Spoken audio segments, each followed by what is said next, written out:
June 16 every year is marked globally as the International Day of Family Remittances, also known as Diaspora Home Remittances. This year's focus is digital remittances towards financial inclusion and cost reduction.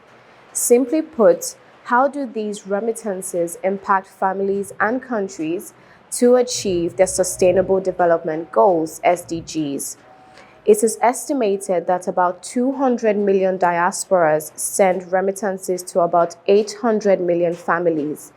And in 2022 alone, diaspora home remittances hit about $626 billion. The United Nations therefore calls on governments, the private sector, development partners, and the civil society to promote digital and financial solutions for remittances that foster greater social and economic resilience and inclusion. Nigeria is at the top in sub-Saharan Africa on diaspora home remittances, according to the World Bank indicators. And of course, we do not forget our Diaspora of the Moment and our Health Tips complimentary segments. Please stick to your favorite program, The Diaspora, and I'm your anchor, Koinsola Adetunbi.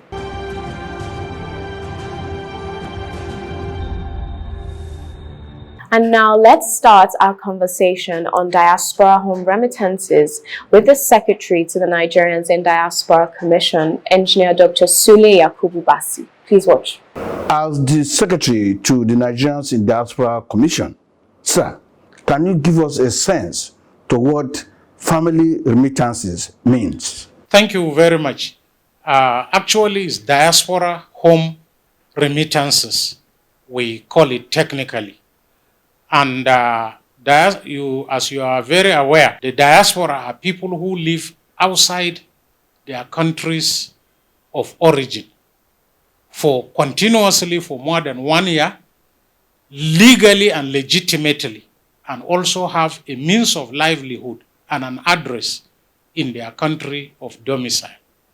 These are people that are still having a filial relationship with their countries of origin. And whatever they send back home is called diaspora home remittances. And within the diaspora home remittances, there are three major components. The first is monetary value. They send monies down home to assist with one thing or the other. It's almost like a social safety net. Then there are others who send goods back home. And these goods are used to produce other goods, and it forms an investment capital, which brings returns on investment. And then the third aspect of the diaspora home remittances is the intellectual remittances. And these are people that are sending back skills by internship training other people, by mentoring other people, by helping to upgrade the skills, talents, and also capacity of people back at home. So when you are talking of diaspora home remittances, you are looking at these three aspects. The World Bank has developed an empirical formula for assessing diaspora home remittances. And they've been doing that for over 20 years. And in Nigeria, we've had records for all these 20 years. They collect their base data, usually from the central banks of the country. And for Nigeria, it's the Central Bank of Nigeria. And based on this empirical formula, they are able to capture the monetary value of remittances, the goods value of remittances, and also the intellectual value of remittances. The advocacy programs of NIDCOM are beginning to filter down to Nigerians, to the over 17 million Nigerians in the diaspora. And many of them are beginning to invest in Nigeria, to send in both goods and services and intellectual capital into Nigeria. I was coming to that to ask on the impact of home remittances. And this is called, like you said, diaspora home remittances. These remittances, what impact from your statement have they had on Nigerians and as a country? What the diaspora send as diaspora home remittances is between 80 to 85% of our national budget. And in terms of GDP contribution, is between 6 to 6.3% of our GDP. It's much, much, much larger than our foreign direct investment that is struggling between $5 billion. And we are talking of diaspora home remittances of 20 billion and above. And we believe if we continue with our advocacy program, we can double this figure. In sub-Saharan Africa, Nigeria has the highest diaspora home remittance as of today. And we are working and encouraging our diaspora. In terms of impact, it is impacting our economy positively. First of all, in terms of social safety nets for families, in terms of school fees, in terms of health for the elderly, people in the community. And even now we are encouraging our diaspora to buy health insurance for their siblings and people back at home. We are also encouraging them to patronize the mortgage system here in Nigeria. It's impacting the agricultural sector. We've had our diaspora people come and establish big farms and are processing agricultural products. We've seen some of our diaspora involved in the transportation sector, bringing in big buses that are being used for transportation. We've seen some that have come and built state-of-the-art hospitals in Abuja here, in Lagos, in Port Harcourt, in Owerri, and in several other sectors. We've seen others who have also come and established educational institutions. Nice speaking with you, sir. Thank you very much. Oh, yes. Thank you. All right. Many thanks, sir, for taking us through this important issue. Now let's hear from the real actors, those who send home remittances. Remittance is one of the ways that people in the diaspora stay connected to their families by sending funds for different things, including upkeep, educational support, medical bills, and even things like funerals, weddings, birthdays, and other emergencies. For those of us in the diaspora, remittance is not just about sending money to alleviate challenges that people back home face. It is about staying connected to our families. For instance, if someone is celebrating a milestone or a birthday, sending money is a way of expressing our love and goodwill. It is our way of participating in the everyday activities of our family members. Now, remittance is an opportunity to invest in things that matter, like supporting someone with school fees for education, helping a family member become financially independent by giving them startup capital. Now, while I have often sent funds to help cover medical expenses, school fees, housing expenses, and funeral and other things, my main focus has always been on how to empower individuals to become financially independent. The impact that remittances have on economies is both good and bad. The Nigerian diaspora is one of the largest African immigrant populations in the world. The economic consequences of remittances are enormous. Overall, I would say that remittances contribute immensely to the annual GDP of the country. It's an engine for economic growth, poverty reduction, and transformation. Remittance is the transfer of money and goods from a working individual who lives abroad to their home country. Once any family member shows interest to travel abroad, that person will be fully supported by the whole family because they know that once he or she travels abroad, settles, they will be sending money back home to support the family. So the family can sell land, they can sell properties to make sure that that dream is fulfilled. So that process of sending money, sending goods back home is called remittance. Well, my experience with remittance, I would say, is a good one, especially with the emergence of the online transfer and lots of remittance company, with a lot of them in business right now, I would say is a good one. At least the exchange rate, the service fee is competitive, so it's not like when it used to be just monopoly of just one company trying to handle it. Right now is a lot more easier. The only experience I would say that I really don't like is the um transfer of goods to Nigeria. Yeah, transfer of goods is a bitter experience for me. Remittance has a lot of positive impact on the receiving country, especially countries like Nigeria with a very high population and very high poverty rate. You know, when a family member who lives abroad, sends money to the family, it will reduce the poverty level in that family. And at the same time too, if the money is put into good use by creating infrastructures like building company, building schools, hospitals, and you know that generates money, it will create job opportunity. Remittance is simply the inflow of foreign currency by the diasporans into their home country, which literally means that me, because I live in China, I send renminbi back home, which is later converted into naira and then dispatched for whatever use it was intended for. Now, I'm going to share a little bit about my experiences with remitting money back home, which I think a lot of people in the diaspora also face. One is the overly exaggerated exchange rate. I mean, I don't know why this exchange rate increases daily. It keeps fluctuating every day. It changes daily, so you don't even know. And it does not just changes, it goes higher and higher.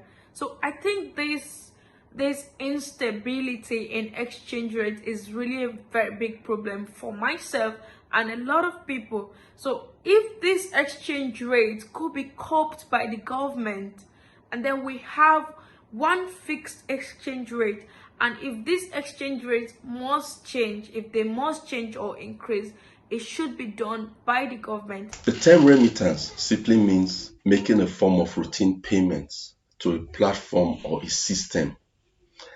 These payments could be returns from certain investments or payment from certain services. The main focus of a remittance is to increase or expand a financial system of the platform which payments are received. Therefore, in the case of a country's economy like Nigeria, remittance to the Nigerian economy, which is the platform here, is the payment or transfer of funds from external sources overseas into the Nigerian financial system. Making transfer payments directly through the financial system is often more difficult due to many strange reasons like high taxes and government policies. I think if the Nigerian government plans to increase its remittance from overseas, the policies on exportation, like forwarding time within the ports and also some international funds transfer policies should be reviewed. In the year 2022, the diasporans remitted about $20.9 billion into the Nigerian economy. When you compare it to the total diaspora remittance of about 774 billion, Nigeria alone is about 21 billion. That is a lot of money. Nigeria last year in 2022 had a revenue, or what I call foreign revenue, of about $45 billion from oil. This is a sharp increase from what it used to be. It used to be 20-something billion. But Nigeria, like many other nations, trying to harness the diaspora, established the Diaspora Commission, which is also helping to enhance the utility of these diasporans. In Nigeria, the remittances or the diasporas contribute to Nigerian development through not only the remittances. Remittances is a major one because through the remittances, people are able to send to their relatives, send to their businesses, do some other things in Nigeria. We commend your unrelenting and resilient support to your home country, Nigeria. Now let's take a quick short break. We will be back shortly. Please stay.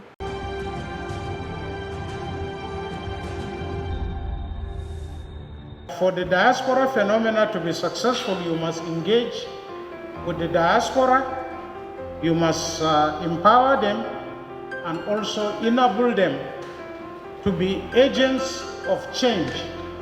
And in this particular discourse, change is development. Building strategies and synergy and also making it sustainable so that everybody in the society benefits from this particular aspect of development.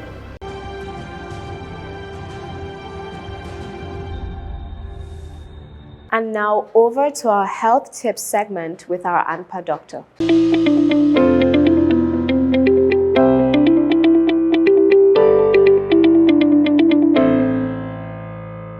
I want to talk about a common preventive disease that affects a lot of people. Hypertension, aka high blood pressure. What is high blood pressure? Why is it important to us? And who gets it? Is what I want to briefly mention. I will talk about the stats and some risk factors. Now we have what we call modifiable and non-modifiable risk factors. I'll talk briefly on the symptoms and some treatment options. So what is high blood pressure? High blood pressure is too much pressure in your blood vessels, aka your artery walls, that over time can lead to damaged arteries in different parts of your body.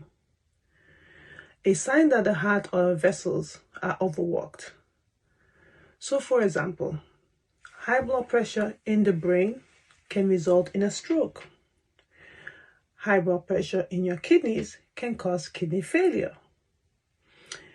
High blood pressure in your heart can lead to heart failure. So a brief mention of the statistics, something that we should know as Nigerians, is that in Nigeria, over 76.2 million have high blood pressure, hypertension, but only 23 million are on treatment. The remaining 50 plus million people either don't know they have hypertension or have been told at some point in their life that they have high blood pressure, but they remain untreated. Unfortunately, what ends up happening is that you find out when this leads to a damage to either heart failure, your vessels, or heart, causing or heart failure, or causing you to have a stroke or kidney failure, and that's when it becomes obvious. So my main goal actually is to increase awareness. We want to know if you have high blood pressure because treatment can prevent these long-term consequences: heart failure, stroke, kidney damage, and a slew of other things. If we don't treat hypertension, the consequences are dangerous. For instance, one of the key symptoms of high blood pressure is no symptoms. We find out too late. And that's why most people recognize this as the silent killer. So you want to know what your blood pressure is and if you have symptoms or no symptoms, you want to at least see a regular doctor so you can become aware if that you have it. So moving on, in terms of awareness, what are the risk factors that we want to make sure that we're aware of? So I mentioned earlier that there's something called modifiable and non-modifiable risk factors. So the non-modifiable risk factors, unfortunately, are those things that you can change, so to speak, genetics. your age, sex, your ethnicity. There's certain risk factors that we can't do much about them, but there are others which are modifiable that we can do something about them, aka and prevent the long-term consequences. So what are they? Sedentary lifestyle. What do I mean by that? I mean by lack of exercise. Not staying in one place, not exercising, gaining weight, obesity, smoking, high blood pressure, diabetes, sleep apnea. These are all things that we can prevent by modifying, maintaining a lifestyle modification and diet and exercise, and aka prevent high blood pressure. Other things like stress, poor diet, high cholesterol, excessive intake of alcohol, and pregnancy. Being pregnant sometimes can predispose some people to getting high blood pressure. The end result is, like I mentioned earlier, chronic illness, brain stroke, heart attack, dementia. If the blood pressure is high in the eye, you can get blind. If the pressure is high in your kidneys, lead to kidney failure. If it's in your brain, stroke. If it's in your heart, CHF or cardiomyopathy.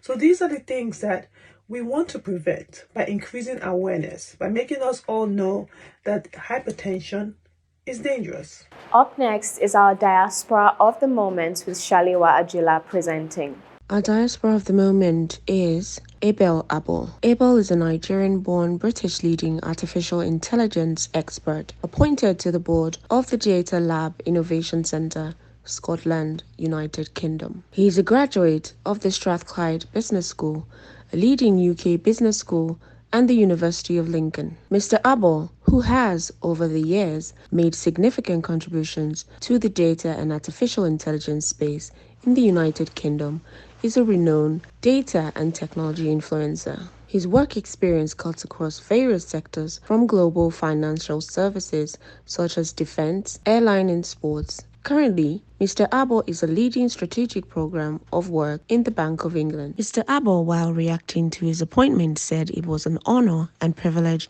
to be part of the board, adding that he will contribute and provide strategic direction to the lab's leadership. I am deeply humbled for this opportunity to contribute and help unlock the rich opportunities for AI and data, not just in Scotland, UK, but across the world, the AI expert stated. By bringing in industry, academia, and public sector to harness opportunities, connect people and ideas, develop knowledge and expertise for the good of humanity and society, thereby creating a better and sustainable economy and society. Mr. Abel added, I am deeply passionate and intentional about data, AI, transformation, innovation, education, technology, inclusion, social and global mobility. Mr. Abel said he was working hard to keep representing Nigeria positively and fly the country's flag in the global space. Congratulations, Mr. Abel. We celebrate you as our Diaspora of the Moment. No doubt the show was worth staying all through. Keep a date with us, same time next week for another interesting episode. And I remain your host, Sola Adetumi. Bye for now.